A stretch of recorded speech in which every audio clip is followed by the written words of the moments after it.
Hello friends, मेरे YouTube channel में आप सभी का स्वागत है। मैं भानु आर्या आज आपको ट्रांसफॉर्मेशन से रिलेटेड जो है सभी चीजें बताने जा रहा हूँ। ट्रांसफॉर्मेशन मतलब होता क्या है और इसमें कितने प्रकार के नियम हम लोग बनाते हैं। इसको जो है आप पढ़ करके इंटरमीडिएट की परीक्षा में जो है बहुत अच्छे नंबर जो है आप प्राप्त कर सकते हैं। कृपया ध्यान से मेरे वीडियो को देखिएगा और इसे अधिक से अधिक शेयर और लाइक करिएगा, जिससे कि और लोगों को इसका लाभ जो है मिल सके। पिछले वीडियो में मैंने आपको बताया था कि ट्रांसफॉर्मेशन के अंतर्गत जो है हम कौन कौन सी चीजों को हम लोग पढ़ेंगे। तो हमने उसमें पहले बताया था आपको कि ट्रांसफॉर्मेशन मतलब क्या होता है, वाक्य का रूप परिवर्तन। जैसा कि यहाँ पर लिखा हुआ है वाक्य का रूप परिवर्तन, यानी इसके हम रूपों में परिवर्तन कर देते हैं। तो इसके अंतर्गत जो हम सबसे पहला बताए थे, आपको बताया था रिमूव टू। रिमूव टू के बाद एडवर्ब टू। एडवर्ब टू के बाद जो है आपको है डिग्री। डिग्री में हमने आपको तीन प्रकार का डिग्री उसमें बताया था, पॉजिटिव डिग्री, कंपैरेटिव डिग्री और सुपरलेटिव डिग्री। उसके बाद है इसमें इंटरचेंज। इसके बारे में आप पढ़ेंगे इंटरचेंज। इंटरचेंज में जो है आप पढ़ेंगे, जो सबसे पहला पढ़ेंगे अफर्मेटिव टू नेगेटिव, फिर नेगेटिव टू अफर्मेटिव, फिर एसर्टिव टू जो है interrogative, interrogative to assertive, interrogative to assertive पढ़ेंगे। उसके बाद assertive to exclamatory, exclamatory to assertive. उसके बाद जो है active to passive voice, passive to active voice. उसके बाद आप पढ़ेंगे simple to complex, complex to simple, simple to compound, compound to simple. इस प्रकार ट्रांसफॉर्मेशन में ये सभी चीजें जो है आप पढ़ेंगे।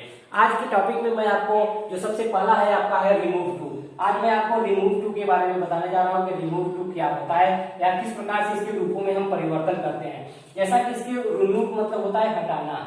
रिमूव मतलब क्या होता है, हटाना। टू यानी टू को जो है हटाना। अब इसको हटाने का जो है क्या नियम है, क्या रूल है, आइए आज हम लोग जानते हैं। इसमें जो है क्वेश्चन जो है सबसे पहले आपका क्या दिया रहेगा, इसमें जो है आपका दिया रहेगा कोई भी नाम। मान लीजिए यहाँ पर दिया हुआ है Aman. Aman is too busy to play cricket, play cricket. अब जो है इसमें जो है आपका दो टू है, एक T-टू है और एक जो है इन्फिनेटिव टू है। अब हम इसको जो है इन्फिनेटिव टू करते हैं, क्योंकि किसी भी वर्ब के पहले जो टू लगा रहता है वो इन्फिनेटिव टू होता है। और आइए इसमें पूरे सब्जेक्ट को देखते हैं कि ये क्या है। जो अमन है ये आपका जो है मेन सब्जेक्ट है। ये इज जो है आपका हेल्पिंग वर्ब। इसके बाद जो टू है इसको हम जो कहते हैं एडवर्ब, इसको हम क्या कहते हैं एडवर्ब। और ये जो है आपका है एडजेक्टिव, एडजेक्टिव। और ये जो टू है ये आपका है इन्फिनेटिव टू, इन्फिनेटिव टू। उसके बाद ये जो प्ले है ये आपका है मेन वर्ब और जो क्रिकेट है ये आपका है जो है ऑब्जेक्ट। अब मित्रों इसमें जो है इसका जो है फार्मूला होता है। इसका जो फार्मूला होता है सबसे पहले आप लिखेंगे सब्जेक्ट को, उसके बाद जो है हेल्पिंग वर्ब, हेल्पिंग वर्ब के बाद जो है जो T-टू है उसी के स्थान पर सो का प्रयोग करते हैं। ये एडजेक्टिव हम उसी तरह से लिख देते हैं। इसी एडजेक्टिव के तुरंत बाद जो है हम दैट का प्रयोग करते हैं मित्रों। अब दैट के बाद ये जैसा हमारा सब्जेक्ट रहेगा, इस सब्जेक्ट के अकॉर्डिंग जो है हम इसमें प्रोनाउन का प्रयोग करते हैं। इस सब्जेक्ट के अकॉर्डिंग हम कोई प्रोनाउन लिखेंगे, जैसा हमारा सब्जेक्ट रहेगा उसी तरह से हम प्रोनाउन लिखेंगे। उसके बाद प्रोनाउन लिखने के बाद ये जो हमारा हेल्पिंग वर्ब है, अगर ये हेल्पिंग वर्ब हमारा इज एम आर रहेगा, जैसे इज एम आर रहेगा यानी ये प्रेजेंट में रहेगा, इज एम आर रहेगा तो हम कैन नॉट का प्रयोग करते हैं। अगर यही आपका वाज या वर रहेगा तो वाज वर के अनुसार जो है हम कुड नॉट का प्रयोग करते हैं, कुड नॉट का प्रयोग करते हैं इसमें सबसे पहले। अब यहाँ देखिए आपका हेल्पिंग वर्ब यहाँ आपका प्रोनाउन हो गया। अब प्रोनाउन के अकॉर्डिंग जो है आपका वही हमने आपको बताया कैन नॉट और कुड नॉट का प्रयोग होता है, कैन नॉट और कुड नॉट का प्रयोग होता है। उसके बाद जो है वर्ब की फर्स्ट फॉर्म आपका उसी तरह से हो जाएगा, ऑब्जेक्ट आपका इस तरह से हो जाएगा। अब आइए मित्रों हम इसको बदल करके देखते हैं किस प्रकार बदलते हैं। ये देखिए अमन, तो ये सब्जेक्ट आपका अमन हो गया। आप अमन आप इसी तरह से लिख लेंगे।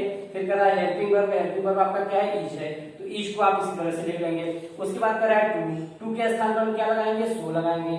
सो के बाद जो है कह रहा है एडजेक्टिव, एडजेक्टिव आपका क्या है बिजी, तो आप बिजी आप इसी तरह से लिख लेंगे। अब यहाँ तक एडजेक्टिव हो गया। एडजेक्टिव के बाद जो है आपका क्या है दैट है, तो हम दैट को हम इसी तरह से दैट लिख लिए। उसके बाद यहाँ पर है प्रोनाउन। प्रोनाउन आपका क्या है, प्रोनाउन आपका यहाँ अमन है, तो अमन के अनुसार जो है प्रोनाउन क्या लगाएंगे ही लगाएंगे, ठीक है। उसके बाद मित्रों यहाँ पर क्या है इज है, जैसा कि हमने यहाँ पर बताया जब इज मार रहेगा तो हम कैन नॉट लगाते हैं, वाज वर रहेगा तो कुड नॉट लगाते हैं। तो यहाँ इज है मित्रों, तो यहाँ पर हम क्या लगाएंगे कैन नॉट लगाएंगे। कैन नॉट के बाद जो है आपका जो वर्ब है आप उसी तरह से लिख देते हैं। इसमें वर्ब क्या है आपका प्ले है। उसके बाद ये क्रिकेट आपका इसी तरह से क्रिकेट हो गया, प्ले क्रिकेट। अब ये आपका पूरी तरह से परिवर्तन हो गया मित्रों। अब देखिए अब ये आपका रूल नंबर 1 था। अब रूल नंबर 2 में आप पढ़ेंगे यदि वाक्य का सब्जेक्ट ईट है, यदि वाक्य का सब्जेक्ट ईट है तो दैट के बाद जो हम प्रोनाउन लिखते हैं तो दैट के बाद हम वन को सब्जेक्ट बना दिया जाता है, वन को सब्जेक्ट बना दिया जाता है, सब्जेक्ट बनाते हैं। जैसे अब यहाँ एग्जांपल है आपका, जैसे it was too cold to play out, it was too cold to play out, तो ये आपका ईट इसी तरह से हो गया, वाज आपका इसी तरह से हो गया, सो आपका ऐसे हो गया, उसके बाद सो हो गया, टू के स्थान पे सो लगा दिए, कोल्ड आपका इसी तरह से हो गया। यहीं पर आप तुरंत दैट लगाओगे, जैसा कि हमने बताया जब ईट रहेगा तो दैट के बाद जो है वन को सब्जेक्ट बना दिया जाता है, यहाँ वन को हम सब्जेक्ट बना दिए। यहाँ क्या है, वाज है, तो वाज के लिए क्या लगाएंगे, कुड नॉट का प्रयोग करते हैं, कुड नॉट के बाद जो है ये प्ले और प्लस आउट आपका इसी तरह से हो गया, प्ले आउट। ये मित्रों जो है रूल नंबर 2 है। अब रूल नंबर 3 में हम लोग आते हैं, यदि वाक्य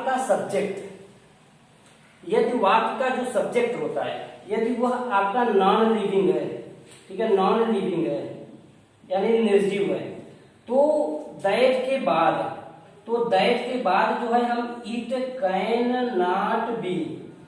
कैन नॉट बी या इट कुड नॉट बी का प्रयोग करके वर्ब की थर्ड फॉर्म लिखते हैं। जैसे फॉर एग्जांपल में यहाँ देखिएगा, जैसे ये this book is to costly two by. अब ये आपका क्वेश्चन है, तब यहाँ आप लिखेंगे ये दिस बुक आपका इसी तरह से हो गया, दिस बुक आपका इसी तरह से हो गया, उसके बाद इज, उसके बाद सो के बाद आपका है कॉस्टली, फिर उसके बाद दैट। अब जैसा कि हमने बताया है कि नॉन लिविंग है, ये जो बुक आपका क्या है, नॉन लिविंग है, ठीक है, तो इसके बाद जो है यहाँ इज है, इज मान रहेगा तो यहाँ कैन नॉट भी लगाएंगे, अगर यहाँ वाज पर रहेगा तो कुड नॉट भी लगाएंगे, क्योंकि यहाँ इज है तो हम यहाँ लिखेंगे it can not be plus verb की थर्ड फॉर्म लिखते हैं। वर्ब आपका क्या है, इसमें बाई है, तो बाई का थर्ड फॉर्म क्या होगा मित्रों, बाग होगा, ठीक है। ये आपका इस तरह से हो गया, समझ गए, ये रूल नंबर 3 था। अब हम देखेंगे रूल नंबर 4 में। रूल नंबर 4 में मित्रों देखते हैं कि रूल नंबर 4 में क्या है। अभी आइए इसको मिटा देते हैं, तब जाकर रूल नंबर 4 हम लोग देखेंगे। रूल नंबर 4 में क्या है देखते हैं। अब उसी तरह से रूल नंबर 4 में आपको थोड़ा सा समझना होगा, रूल नंबर 4 में है क्या। रूल नंबर 4 में आपका है, यदि वाक्य का सब्जेक्ट, यदि जो आपका वाक्य का सब्जेक्ट है, यदि वाक्य का सब्जेक्ट कोई निर्जीव है यानी नॉन लिविंग है अथवा जो है ईट है और इधर जो है कोई सजीव प्राणी है, तो यानी फॉर मी दिया है या फिर फॉर अस दिया है या फॉर हिम दिया है या फॉर हर दिया हुआ है या फॉर देम दिया हुआ है या फॉर के बाद कोई अदर सब्जेक्ट है, ये दिया हुआ है। तो आइए मित्रों हम देखते हैं कि इसको हम किस प्रकार से बनाते हैं। यदि वो इसमें वाक्य का सब्जेक्ट कोई नॉन लिविंग रहेगा तो ईट रहेगा और इधर जो है कोई सजीव प्राणी रहेगा यानी लिविंग बीइंग रहेगा, तो उसके लिए हम क्या लगाते हैं। जैसे यदि आपका यहाँ पर दिया हुआ है द रूम या this room is too dirty for us to leave,